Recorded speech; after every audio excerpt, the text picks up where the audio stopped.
wa ala alihi wa ashabihi wa mawalah. Asbahna ala fitratul Islam wa ala kalimatil ikhlas wa ala dini nabiyyina Muhammadin sallallahu alaihi wasallam wa ala millati abina Ibrahim hanifan muslima wa ma kana minal musyrikin. Rabbi shrah li sadri wa yassir li amri wa hlul 'uqdatam min lisani yafqahu qawli. Allahumma la sahla illa ma ja'altahu sahla wa anta taj'alul hazna idza syi'ta sahla. Allahumma inna nas'aluka al-huda wat-tuqa wal-'afafa wal-ghina. Allahumma ati nufusana taqwaha wa zakkiha anta khairu man zakkaha anta waliyuha wa maulaha. Jamaah salat subuh yang semoga dirahmati Allah Subhanahu wa taala. Alhamdulillah kita bersyukur kepada Allah Subhanahu wa taala Allah yang memberikan beragam nikmat, terlebih ketika kita diberikan kemampuan untuk mengawali hari, memulai hari dengan amal-amal saleh, diawali dengan kalimat yang baik berupa ucapan doa, diiringi dengan amal-amal anggota tubuh kita berupa lembutnya kita terhadap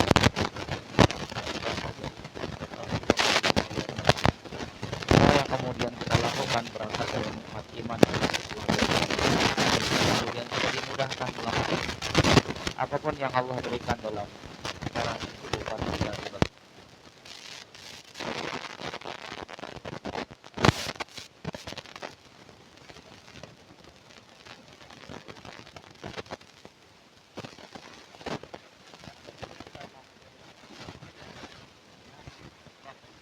Dua-duanya pada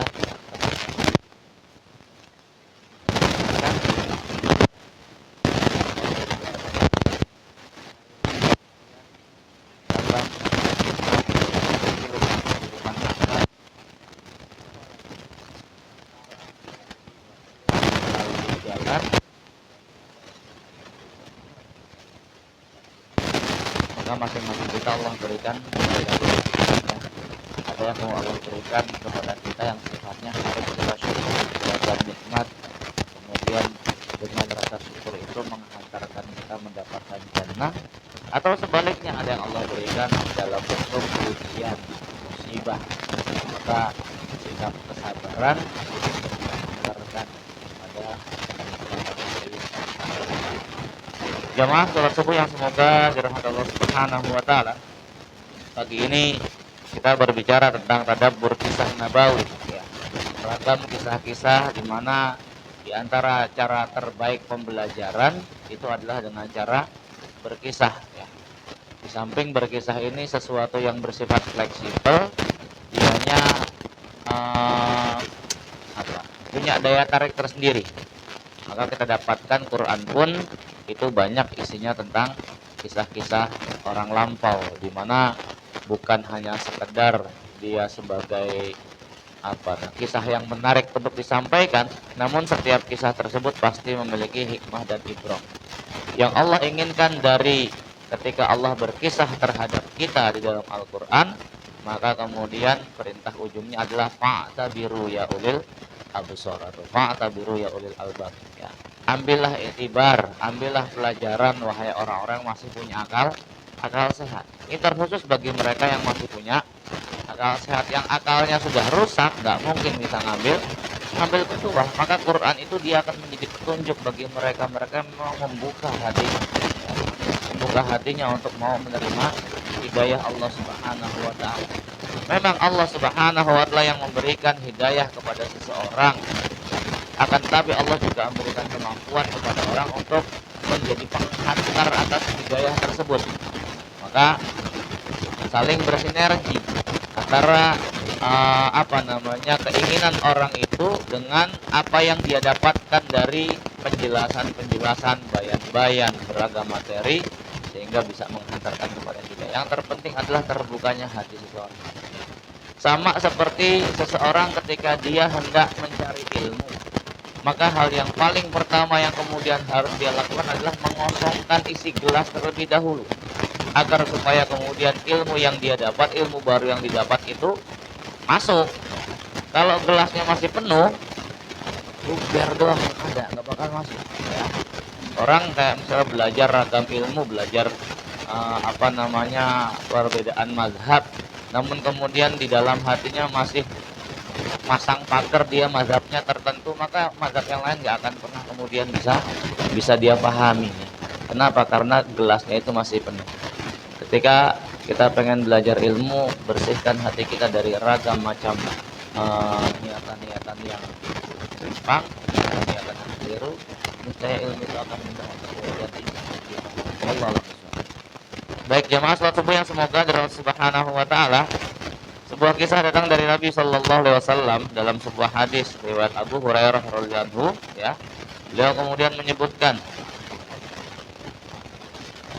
An Abi Hurairah radhiyallahu anhu qala Nabi sallallahu alaihi wasallam, dari sahabat Abu Hurairah radhiyallahu anhu, beliau berkata, qala Nabi sallallahu alaihi wasallam, Rasulullah Muhammad sallallahu alaihi wasallam bersabda, ishtara rajulun min rajulin aqaran lahu.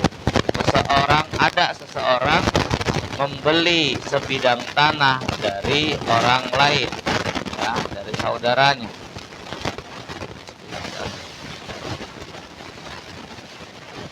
Fawajada ar-rajulul ladzi ishtaral aqara fi aqarihi jarratan fiha zahabun. Orang yang membeli sebidang tanah mendapati di tanah yang telah dia beli ada bungkusan besar. Begitu dibuka ternyata bongkahan emas yang cukup gede. Faqala lahul ladzi ishtaral aqar. Lalu orang yang membeli sebidang tanah tadi datang kepada pemilik tanah pertamanya, kemudian berkata, khud zahabaka minni, ini emas punya kamu, ambil. Inna mashtaraitu minkal ardo, aku cuman beli tanahnya doang. Walam abta minkal zahab, nggak termasuk tak emasnya. Wa qala alladzi lahul ardu, orang yang pemilik tanah pertama tadi mengatakan, innama bi'tukal ardo wa ma fiha, nggak mau, tanah itu sudah tak jual termasuk apa yang ada di dalamnya, maka emas itu punya kamu. Fataha kama ila rajulin, karena sama-sama nggak mau nerima, akhirnya kemudian ngadu ke pengadilan. Logis nggak? Kalau hari ini kayaknya nggak logis ya. Wah, nggak logis. Tapi ini kisah nyata yang nyampein Nabi. Masa Nabi bohong? Kan nggak mungkin kan? Ya. Kisah nyata semacam ini banyak kemudian kita dapatkan ya. Baik, kita lanjutkan dulu hadisnya ya. Fataha kama ila rajul, lalu kemudian dia mengadukan atau kemudian menunjuk seseorang menjadi hakim sebagai penengah.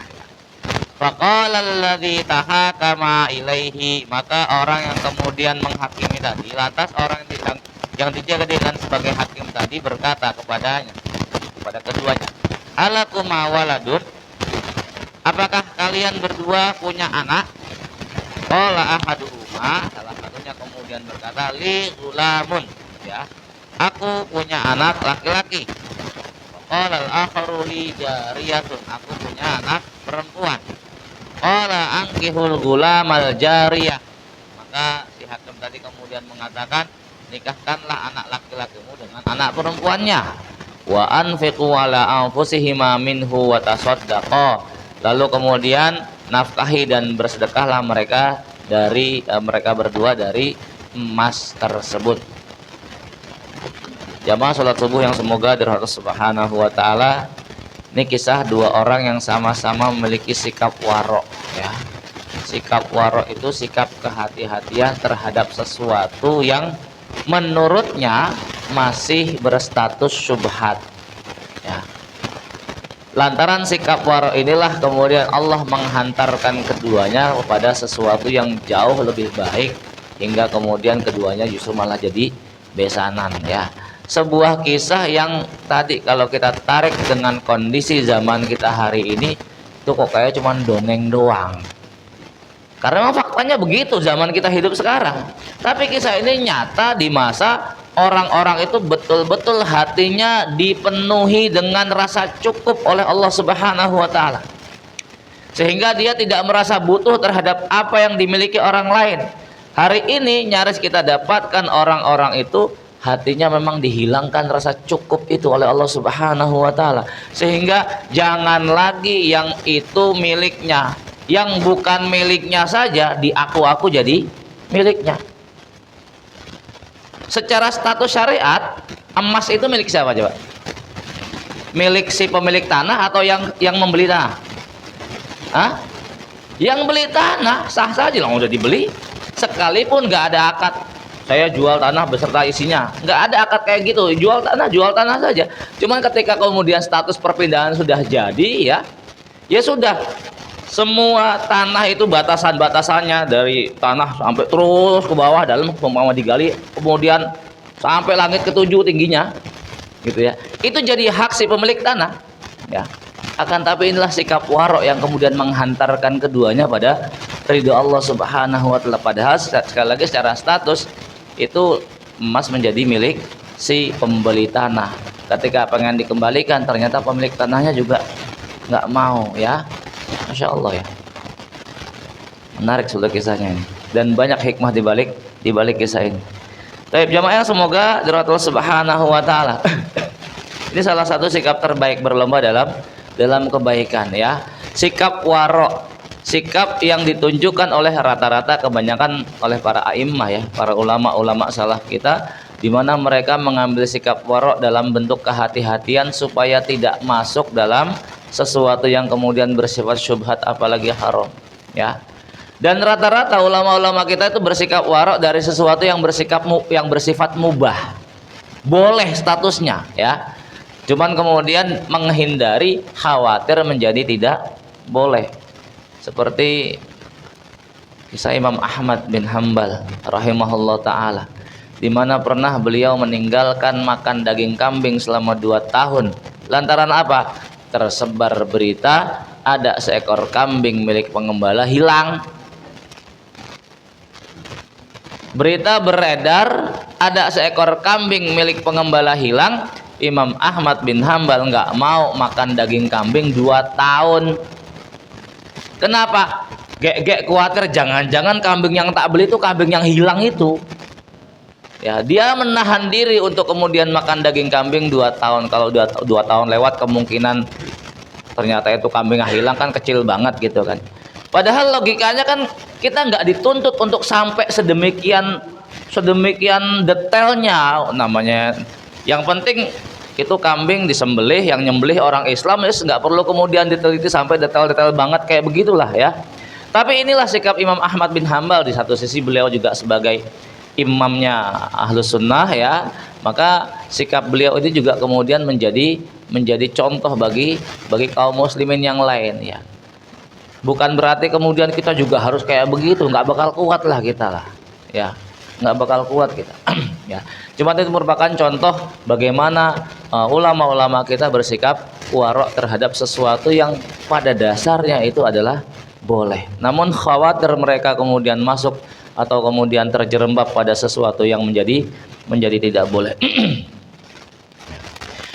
Baik, jamaah yang semoga Allah Subhanahu wa taala. Kemudian ibrah-ibrah yang lainnya, ya, ternyata kita dapati tidak selamanya yang namanya persengketaan itu berbicara hanya sekedar menuntut hak, ya. Namun terkadang ada perselisihan di mana akar perselisihannya lantaran ingin memberikan haknya, ya. Secara status si emas itu adalah menjadi hak bagi pembeli tanah. Cuman kemudian dia ingin memberikan haknya kepada pemilik tanah yang pertama. Ternyata pemilik tanah juga nggak mau. Kisah yang hampir serupa, ya, karena sama-sama masuk dalam ranah dunia hakim. Kamu jangan mulai, ya. Karena sama-sama kasusnya unik, kemudian masuk ke dalam persidangan ya. Kisahnya sudah cukup masyhur. Dua orang kakak beradik di Arab Saudi yang berebutan hak asuh ibunya. Ini luar biasa banget Pak ya. Di zaman dimana nyaris kita hidup individu, nyaris kemudian seorang anak itu ketika disibukkan dengan beragam aktivitas dunia, pekerjaannya, kehidupan rumah tangganya, nyaris orang tuanya kemudian terbengkalai ya.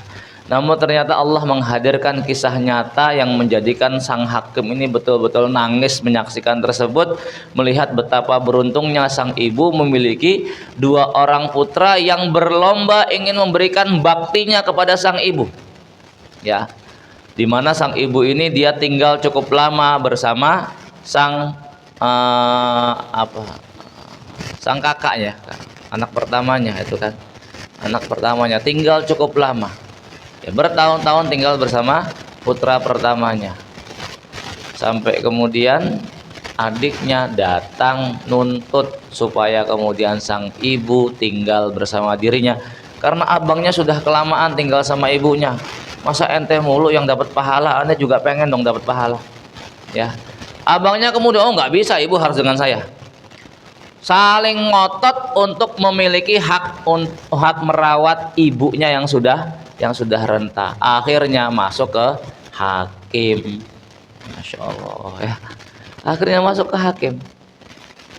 Ternyata hakim memberikan menang kepada adiknya. Abangnya nangis ngeronta-ronta lantaran hak asuhnya diambil adiknya. Ini cukup viral kisahnya ya, Masya Allah. Namanya Hazin kalau nggak salah ya. Ini kasus yang kemudian tidak berbicara untuk menuntut hak. Umumnya kan nuntut hak waris ya, berantem terusan. Nah ini nuntut hak untuk merawat ibunya. Wallahi ini merupakan keberuntungan bagi sang ibu tadi, dan itu bukan sesuatu yang bersifat tiba-tiba ya. Perjuangan orang tua yang menghantarkan anak-anaknya hingga kemudian mampu berbakti kepada keduanya, ini bukan sesuatu yang kemudian sifatnya tiba-tiba Allah kasih, enggak ya. Peran orang tuanya itu yang kemudian betul-betul maksimal ya. Maka jamaah yang semoga dirahmati Allah Subhanahu wa taala, ada hal menarik dari doa-doa yang diajarkan Allah ataupun Rasul ya, terkait bagaimana kemudian doa kita kepada kedua orang tua ya. Dan yang menarik kalau dalam Islam itu kan istilah orang tua itu kan ada dua bahasanya, abawa dan wali walidai ya. Apa bedanya antara abawa dengan wali walidai ya? Ini dalam bahasa Arab tuh sebutan kedua orang tua itu ada dua istilah, satu abawa, yang kedua wali walidai. Apa beda dari kedua ungkapan ini dari segi penggunaan, dari segi fungsinya gitu ya. Yang menarik itu kalau kemudian dari hadis Nabi Shallallahu Alaihi Wasallam di mana Rasul kemudian menyebutkan kullu mauludin yuladu alal fitrah. Setiap bayi yang lahir itu mereka terlahir dalam kondisi fitrah. Lanjutannya apa? Lanjutan hadisnya, fa'abawahu. Rasul nyebut dengan kata-kata abawa, bukan wali walidai. Fa'abawahu yuhawwidanihi au yunassiranihi au yumajjisani.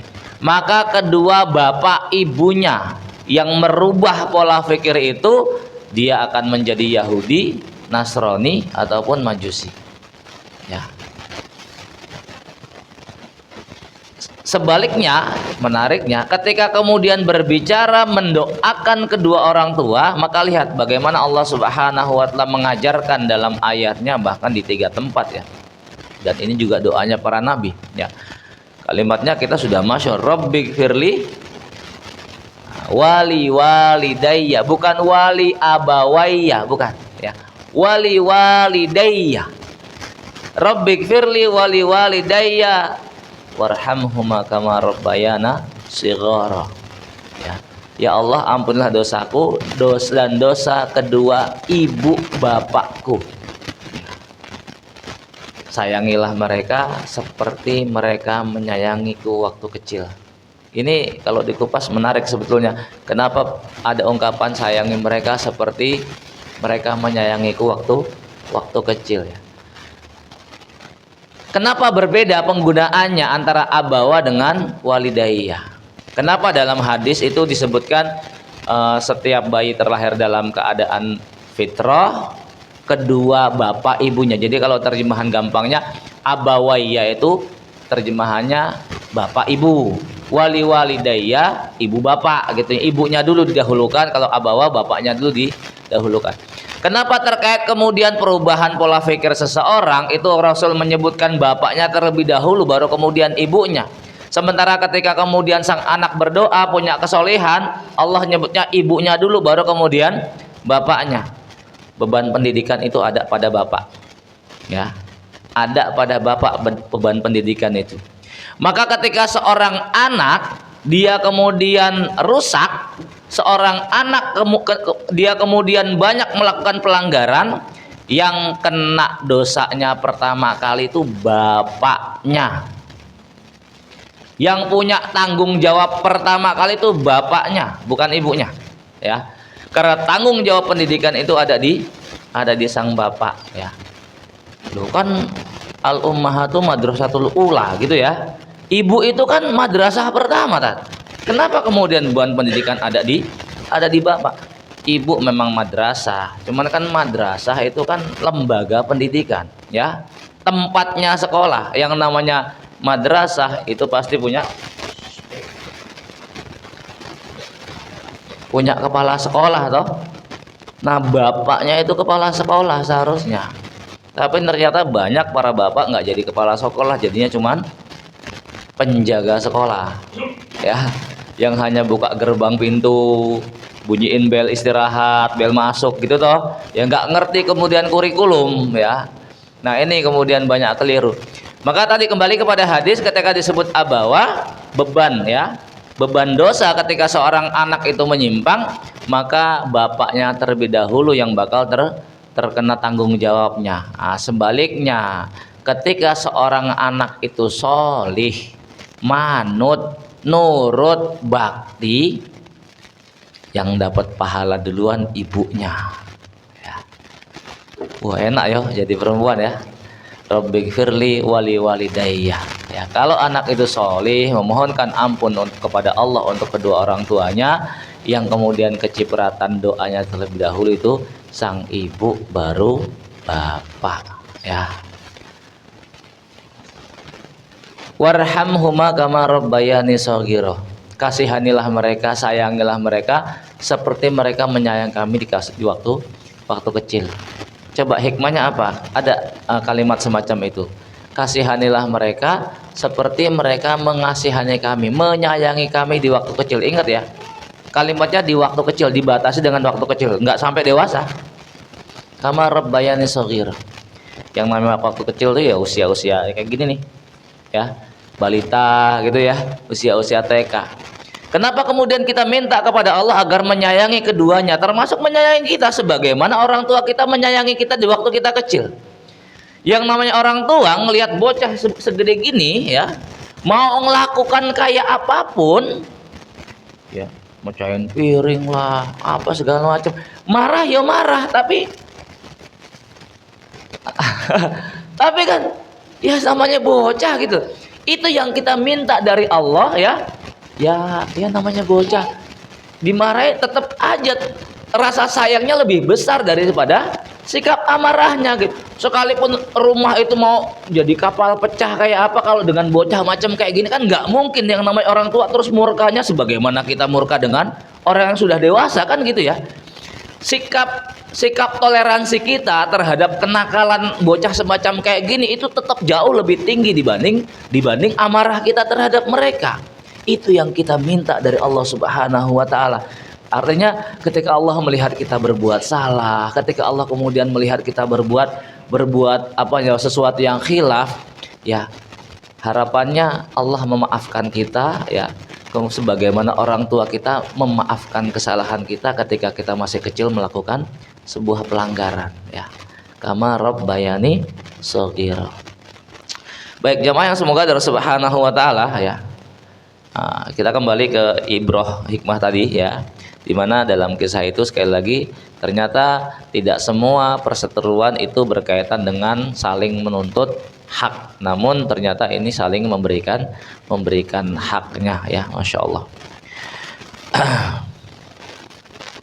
Lalu kemudian kisah yang lain, ini fungsi sebagai seorang hakim, ya. Fungsi sebagai seorang hakim kalau dalam kisah ini dia bukan hanya sekedar menyelesaikan masalah, ya, namun bagaimana kemudian memberikan solusi terbaik. Maka ketika kemudian kita memiliki sebuah masalah, jangan kemudian ngasal nyari orang untuk diajak curhat, ya. Pastikan orang tersebut dirasa betul-betul memiliki kapasitas untuk menyelesaikan masalah yang kita miliki. Maka jamaah yang semoga dari Allah Subhanahu wa taala, ya, tugas seorang hakim itu bukan hanya sekedar menyelesaikan masalah, namun bagaimana masalah itu selesai dan damai itu bisa didapat, gitu loh. Faktanya semua masalah-masalah yang ada di negeri hari ini ketika kemudian masuk ke persidangan, selesai sih mungkin selesai, cuman nggak bisa berdamai, iya Pak ya? Yang ada ketika masalah itu selesainya seolah-olah selesai secara terpaksa, namun tetap dibalik itu masih meninggalkan dendam. Maka nggak sedikit kan, nggak terima naik banding, nggak terima naik banding, nggak terima naik banding, ya sudah ujung-ujungnya kita tetap kalah. Cuman kedamaiannya tidak dia dapatkan. Ini berdua nih, ampun. Kedamaiannya nggak kemudian didapatkan. Padahal bukan hanya sekedar selesai masalahnya yang kita inginkan, namun bagaimana dua orang yang bermasalah itu selesai dan sama-sama berdamai tanpa ada meninggalkan sisa dendam di dalam hati keduanya. Namun yang hari ini kita dapatkan kan justru sebaliknya, ya. Masalahnya satu, dia nggak selesai pula, dianggap selesai karena terpaksa. Kedua, ketika dianggap selesai, namun hati keduanya tetap nggak bisa lapang menerima keputusan tersebut, ya. Maka perlunya mencari orang bijak dalam menyelesaikan masalah, ya. Lalu kemudian ibrah yang lainnya, ya.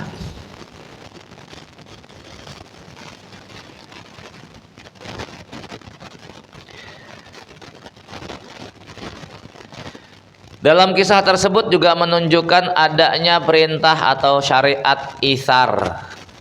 Apa itu isar? Syariat isar itu syariat mendahulukan kepentingan orang lain. Sebuah syariat yang Masya Allah ini kalau kemudian difahami, diterapkan, indah banget, ya.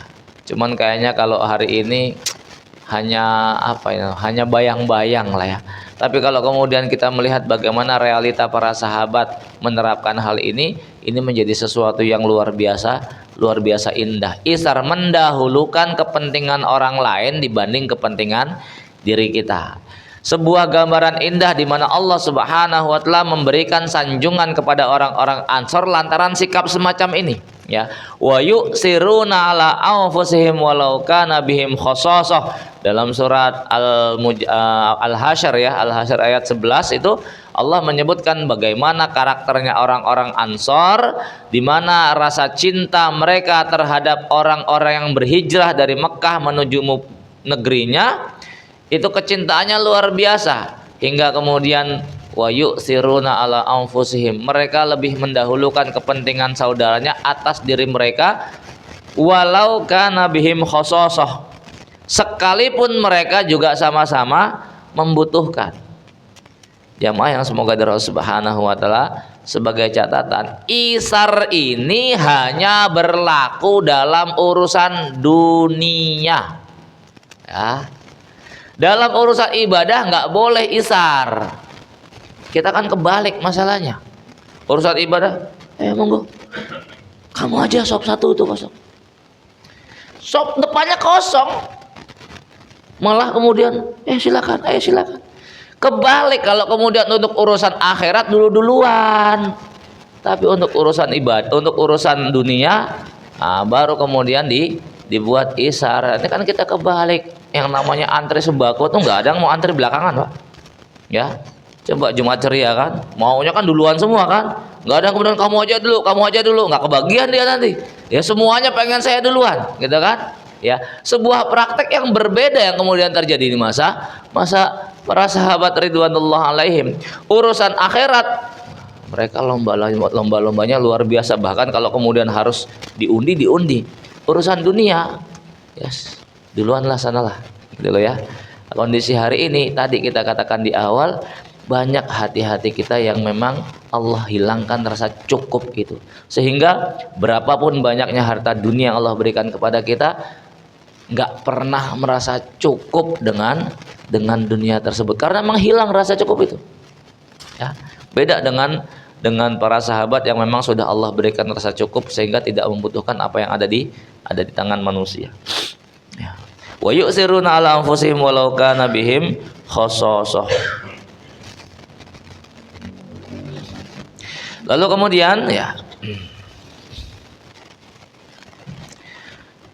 kisah tersebut juga menunjukkan keutamaan untuk menikahkan pemuda. Ini juga ibrah yang lain, karena ternyata solusi atau kemudian solusi yang si hakim berikan tadi agar menikahkan kedua putra dan putrinya, ya, dimana dimana kemudian ini menjadi solusi terbaiknya menikahkan keduanya, sehingga harta itu bisa dimanfaatkan bagi kedua dan anak keturunannya. Ini menjadi ibrah tersendiri syariat untuk menikahkan orang-orang yang masih sendirian. Wa ankihul ayyama minkum wasolihina min ibadikum wa imaikum. Nikahkanlah orang-orang yang sendirian di antara kalian, ya. Pemuda, lajang, gadis atau budak, ya.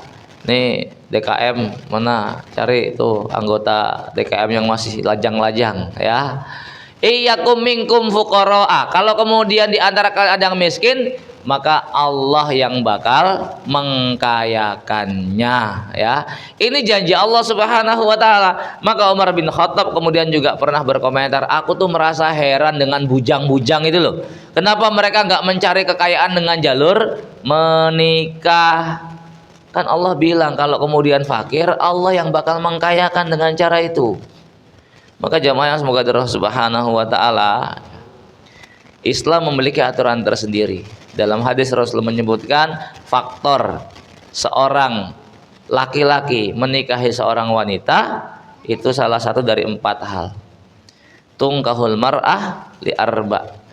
Wanita itu dinikahi lantaran 4.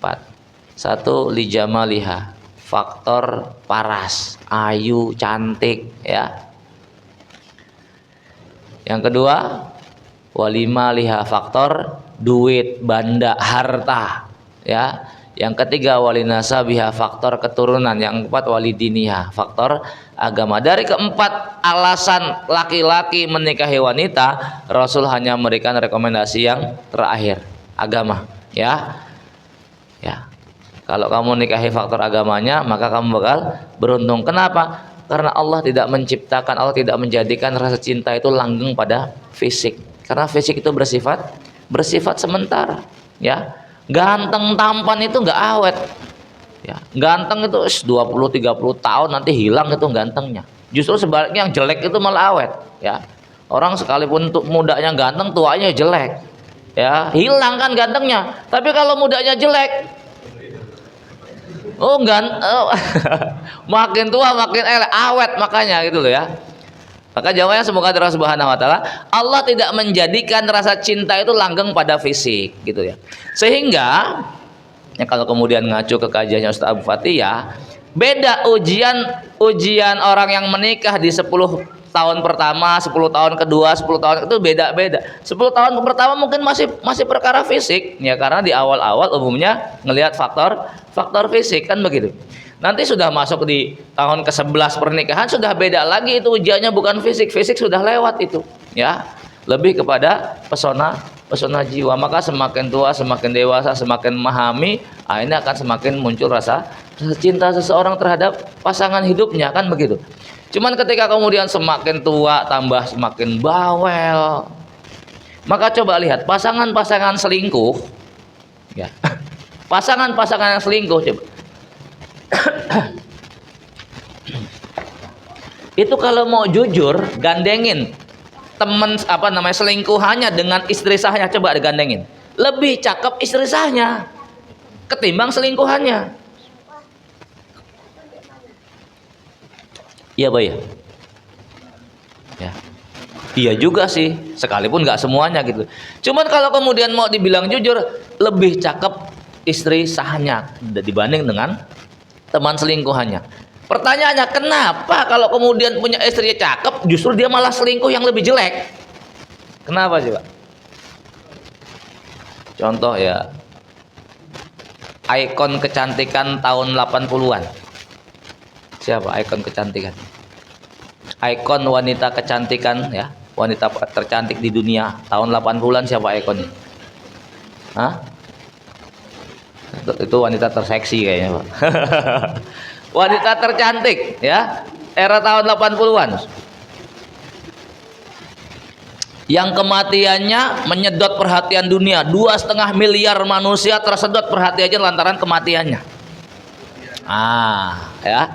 Lady Diana, istri Pangeran Charles. Pertanyaannya, kenapa kok Pangeran Charles bisa selingkuh dengan seorang wanita yang jauh lebih cocok dikatakan sebagai neneknya? Siapa selingkuhannya? Camilla Parker ya. Jauh lebih tua dibanding istrinya. Kalau dijejer cakepan Lady Diana kemana-mana.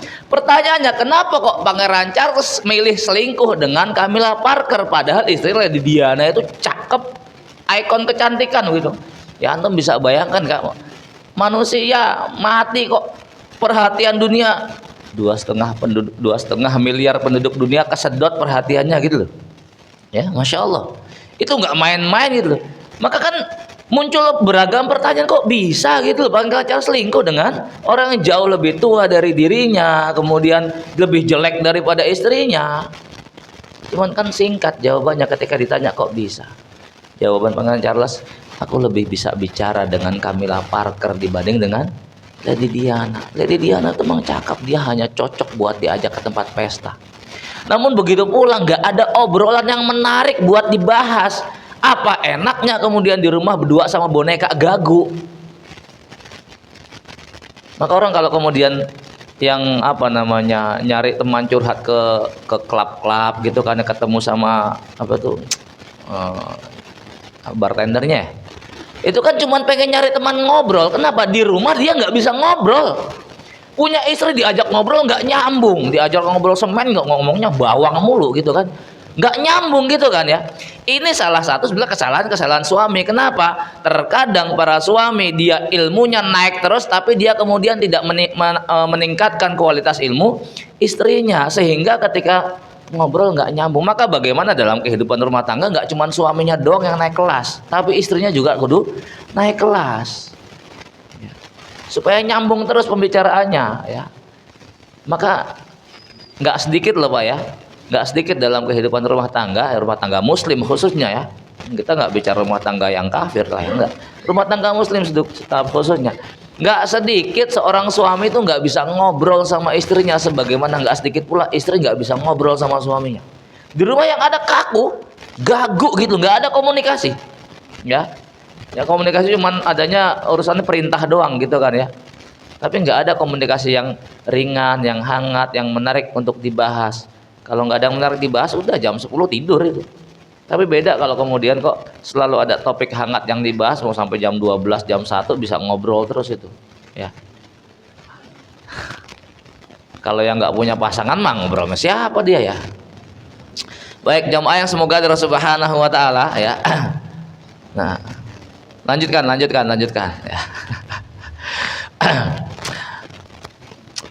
Kisah tersebut juga menjelaskan ya, berdasarkan ada satu ungkapan hadis Nabi sallallahu alaihi wasallam, man taraka syai'un lillah awadallahu khairan minhu au kama qala. Barang siapa yang meninggalkan sesuatu karena Allah, Allah bakal memberikan ganti yang lebih baik darinya. Hadis dengan lafal macam ini itu memang derajatnya doif ya, bahkan disebutkan oleh Syekh Albani itu maudhu. Namun ada hadis penguat yang Syekh Albani juga yang kemudian menyebutkan ini hadisnya sahih ya, senada ya, cuman kemudian sedikit berbeda lafalnya. Innaka lan tada'a syai'an lillahi azza wa jalla baddalakallahu khairam minhu au kama qala. Sesungguhnya apabila kamu meninggalkan sesuatu karena Allah azza wa jalla, maka Allah akan memberikan pengganti yang jauh lebih baik. Yang menjadi garis bawah itu meninggalkan sesuatu karena Allah, ini menjadi garis bawahnya. Gak ada niatan lain meninggalkan itu ya, baik itu sesuatu yang haram, syubhat ataupun mubah.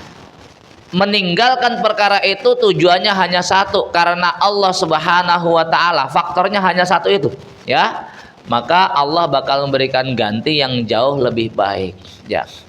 Si pemilik tanah dia nggak mau mengambil haknya berupa bongkahan emas, si pembeli tanah nggak mau juga mengambil haknya berupa bongkahan emas ya. Dia meninggalkan itu padahal itu bukan sesuatu yang haram mbak.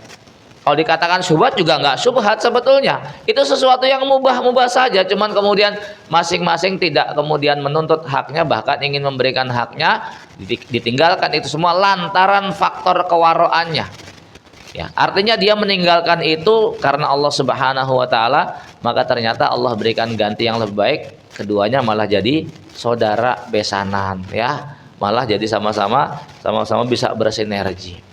Hal yang senada dari kisah ini tuh banyak. Meninggalkan sesuatu karena Allah berikan ganti yang lebih baik ya.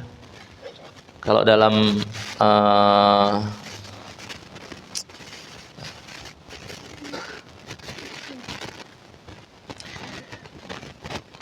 ini kisah ini menarik untuk kemudian kita renungi ya. Ibnu Rajab Al-Hambali menyebutkan dalam kitabnya ya tentang kisah Al-Qadhi Abu Bakar Al-Ansari Al-Bazzar yang berkata, aku tinggal di Mekah dijaga oleh Allah. Suatu hari aku merasakan lapar, keluar mencari rezeki yang bisa aku makan, namun tidak aku mendapatkan. Tatkala sedang berjalan, tiba-tiba aku menemukan bungkusan sutra ya, diikat dengan pita. Ini menarik kisahnya Pak ya. Tapi bukan untuk kemudian dicoba-coba, nanti keliru ya. Untuk kemudian diyakini bahwasanya ketika meninggalkan sesuatu karena Allah, Allah pasti bakal memberikan ganti. Seseorang dalam kondisi lapar kemudian keluar, dia mendapati sebuah bungkusan sutra. Begitu dibuka, isinya tuh kalung mutiara luar biasa indah. Masya Allah, indah betul kalungnya, mahal tentu harganya. Yang itu berbarengan dengan musim haji. Artinya berarti kemungkinan barang itu adalah milik seorang yang sedang menunaikan ibadah haji terus ketinggalan ya. Maka kemudian dia simpan barang itu. Nggak lama kemudian muncul orang yang kemudian ngasih pengumuman, barang siapa yang menemukan kalung mutiaraku bungkusannya begini-begini, disebutkan ciri-ciri fisiknya, maka nanti tak ganti dengan uang 500 dinar. Berarti kan mahal banget barangnya, gantinya aja 500 dinar. Dinar ya, bukan dirham ya. 1 dinar hari ini bisa 5 juta loh ya, karena 1 gram sudah hampir 1,5 juta kan antam ya. Berarti 5 dinar bisa 5 juta lah minim-minimnya ya, kali 500 wes banyak pokoknya ya. Berarti nilai barang itu jauh lebih tinggi daripada nilai kompensasinya kan. Wah Masya Allah. Orang tadi kemudian mengatakan, tak pulangin nggak ya, dia satu sisi butuh buat makan, tak pulangin nggak ya. Akhirnya udah bismillah lillah dia pulangin tanpa kemudian bermaksud minta haknya 500 dinar. Akhirnya dia pulangin. Ketika kemudian pengen dikasih, nih karena sudah janji tak kasih 500 dinar, orang tadi kemudian nggak usah udah ya, saya nggak berharapkan itu, udah dibawa pulang aja ya. Sehingga cerita kemudian kalung ini kembali kepada pemiliknya, lalu kemudian pemiliknya pulang ke negerinya ya. Masya Allah. Lalu kemudian sampai satu ketika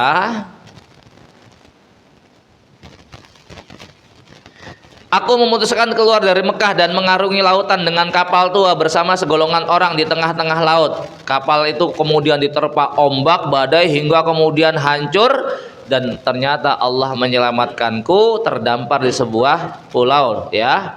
Aku memasuki pulau tersebut dan ternyata di sana tinggal kaum muslimin yang rata-rata masih awam, ya. Belum bisa membaca dan menulis. Lalu kemudian aku mendatangi masjid, sholat dan membaca Al-Qur'an. Orang-orang yang berada memperhatikanku. Lalu kemudian mereka berkumpul mengerumuni aku, ya. Setiap orang yang bertemu denganku meminta kepadaku untuk mengajarkan Al-Qur'an. Maka kemudian aku tinggal bersama mereka, aku ajarkan mereka Al-Qur'an, ya. Mereka kemudian tanya, "Aku bisa baca, bisa tulis enggak?" "Bisa." Maka kemudian mereka minta diajarkan baca dan menulis, gitu kan.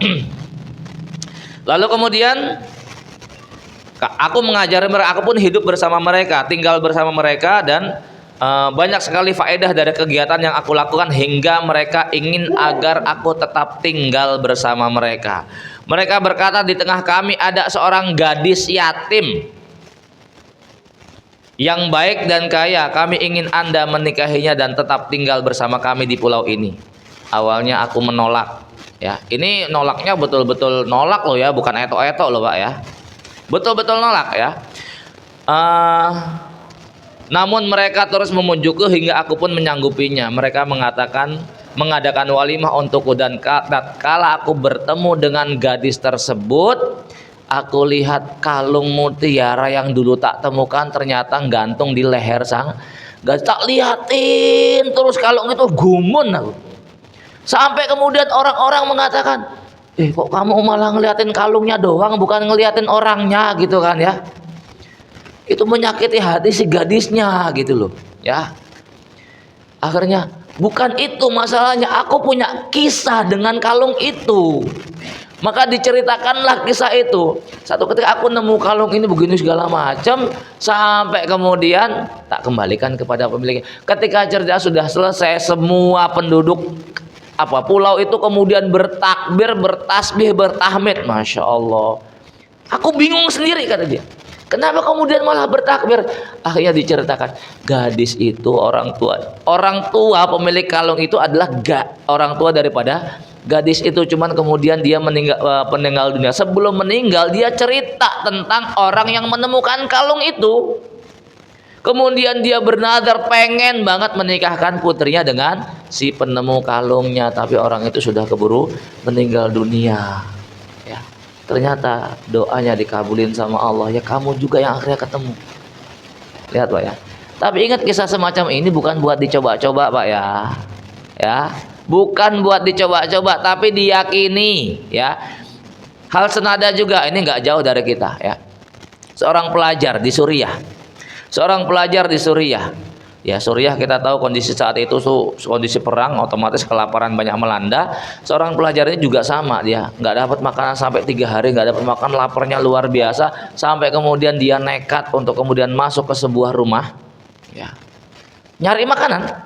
Ketemu meja makan, dibuka, ada makanan, dia makan, gigit, sempat dia gigit, tapi belum sempat kemakan, tapi sudah berbekas gigitan.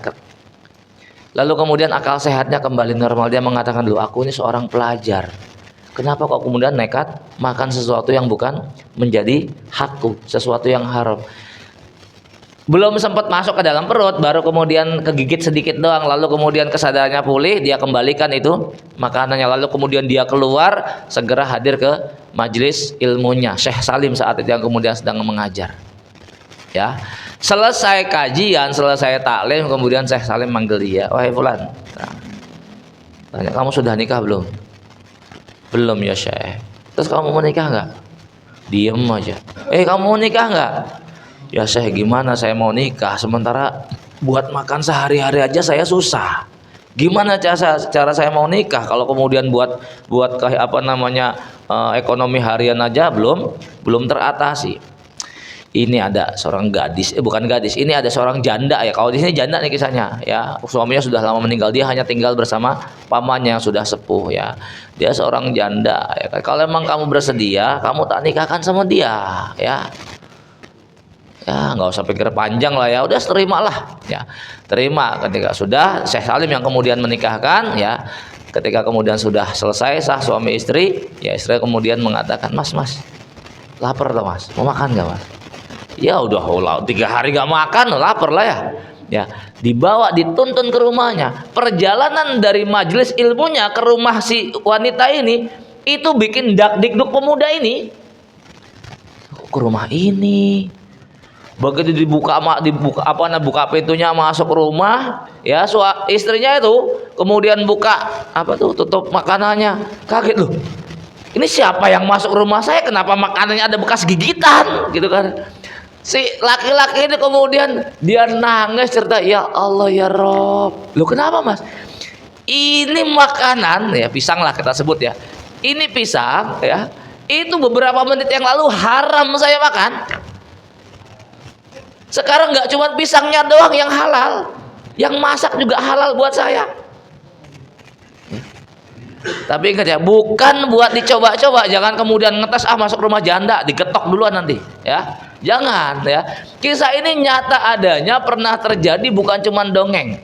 Faktor lantaran seseorang meyakini meninggalkan sesuatu karena Allah, catatannya Allah memberikan ganti yang jauh lebih baik dari apa yang kemudian dia inginkan tadi ya. Tapi jangan buat dicoba-coba ya. Nanti belum dapat jandanya digetok sama tetangga duluan, masalahnya repot ya. Ya. Nah, terakhir kemudian hikmah terakhirnya ya, sesuai dengan apa yang Allah sebutkan dalam surah Al-Kahfi terkait orang tua yang solih itu menjadi jaminan ya. Allah bakal menjamin keturunannya dalam kondisi dimudahkan urusannya ya. Wa kana abuhuma solihah, kedua orang tuanya orang tua yang solih. Fa arada rabbuka ayyablugha ashuddahuma wa yastakhrijakan zahuma. Allah ingin agar anak yatim itu kemudian tumbuh dewasa, baru nanti harta benda milik orang tuanya Allah keluarkan sebagai modal hidup mereka di kehidupannya ya. Maka sama pula dalam kisah ini, kedua orang ini adalah orang-orang yang warok ya, orang-orang yang solih, sehingga Allah memberikan jaminan kemudahan bagi kehidupan anak cucu keturunannya. Maka jamaah yang semoga Allah Subhanahu wa taala, ketika kita menginginkan agar anak-anak kita ini dijamin kehidupannya oleh Allah Subhanahu wa taala, diberikan kehidupan yang mudah. Ingat ya, kehidupan yang mudah konteksnya bukan duitnya banyak, bukan. Ya. Konteksnya bukan nggak punya masalah, bukan. Kehidupan yang mudah konteksnya bukan bermana sebagaimana hawa nafsu kita memahami ya. Kesini gampang, terus duitnya banyak, bisa healing kesana kemari. Enggak semacam itu konteksnya ya. Masalah mesti tetap ada, cuman diberikan kemampuan oleh Allah, kemudahan untuk kemudian menyelesaikan beragam masalah yang dimiliki ya. Ma'isyatan dongka, kehidupan yang sempit itu bukan bermakna dia rezekinya seret, enggak. Duitnya mungkin banyak, tapi rasa cukup itu dicabut oleh Allah dari hati seseorang. Sekalipun duitnya banyak, tetap ngerasanya miskin terus ya. Ini ma'isyatan dongka gitu loh ya, kehidupan yang sempit ya. Temennya banyak tapi tetap aja dia ngerasa hidup sendirian ya. Dan hal semacam ini juga banyak. Maka seorang muslim, seorang mukmin yang kemudian Allah mudahkan kehidupannya, bukan bermakna kemudian dunianya digampangkan oleh Allah Subhanahu wa taala. Boleh jadi dia mungkin dalam pandangan manusia fakir, miskin, tapi tetap hatinya itu dikayakan oleh Allah, sehingga zohir kemiskinannya itu tidak menjadikan dia kemudian kok ngemis, minta-minta ya, menahan diri dari hal tersebut ya. Nah, maka jaminan Allah terhadap orang tua yang solih, bahwasanya Allah akan menjadi penjamin bagi anak keturunannya, itu akan dimudahkan urusannya oleh Allah Subhanahu wa taala ya. Dan itu bukan hanya kemudian satu generasi, dua generasi, tiga generasi. Karena dalam surah Al-Kahfi itu kalau kemudian kita baca apa penjelasannya ya, wa kana abuhuma solihah, orang tuanya orang tua yang soleh, ternyata itu orang tua dari 8 keturunan ya, masya Allah. Berarti udah ya di atasnya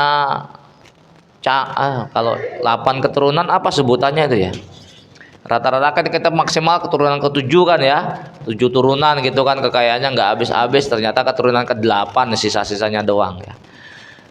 Baik jamaah yang semoga dirahmati Allah Subhanahu wa taala, ini sedikit kisah namun kemudian beragam faedah dan manfaat yang kemudian bisa kita ambil ya. di mana ragam kisah tersebut harapannya menghantarkan kita kepada keyakinan bahwasanya Allah Subhanahu wa taala zat yang kemudian menentukan segala-galanya. Apapun itu sangat mudah bagi Allah, tinggal bagaimana kemudian kita mengatur hati kita untuk senantiasa meyakini apa yang Allah dan Rasulnya tetapkan. Hadis meninggalkan sesuatu karena Allah, Allah ganti dengan sesuatu yang lebih baik. Yang perlu menjadi catatan sekali lagi, semua itu ditinggalkan karena Allah, bukan karena yang lain. Karena nggak sedikit orang meninggalkan masa lalunya itu bukan karena Allah. Orang nggak lagi kemudian mabok, nggak lagi kemudian nyolong, nggak lagi kemudian, bukan karena, tapi karena udah bosan, jenuh. Orang meninggalkan mencuri bukan karena Allah, tapi karena kesempatannya hilang. Ini nggak bakal dapat ganti gitu ya. Orang kemudian sudah nggak mau lagi main narkoba, nggak mau lagi main misalnya main perempuan, nggak mau lagi kemudian main judi, bukan karena Allah tapi karena sudah tekor, nggak ada lagi yang bisa ditaruh gitu loh ya. Nah ini nggak akan kemudian dapat ganti, artinya nggak akan bernilai pahala di sisi Allah Subhanahu Wa Taala. Ya, kemampuannya masih ada, keinginannya masih ada, cuman itu semua dia tinggalkan lantaran satu, berharap ridho dari Allah Subhanahu wa taala. Awadallahu lahu khairam minhu. Allah bakal memberikan ganti yang jauh lebih baik. Wallahu a'lam bishawab ya. Baik jamaah, semoga dari Allah Subhanahu wa taala demikian kajian kita, sudah lewat syuruk ya. Mudah-mudahan Allah memudahkan segala urusan kita. Senantiasa kita mohon agar Allah memberikan kepada kita hati yang lapang ya. Senantiasa kita juga memohon kepada Allah agar Allah menjaga niatan kita hingga semua amal-amal kebaikan yang kita lakukan tidak ada niat dari itu semua kecuali lillahi libtigha'i mardatillah, mencari ridho Allah Subhanahu wa taala. Aku qouli hadza subhanakallahumma bihamdika asyhadu an la ilaha illa anta astaghfiruka wa atubu ilaik. Wa sallallahu ala nabiyyina Muhammad. Assalamualaikum warahmatullahi wabarakatuh.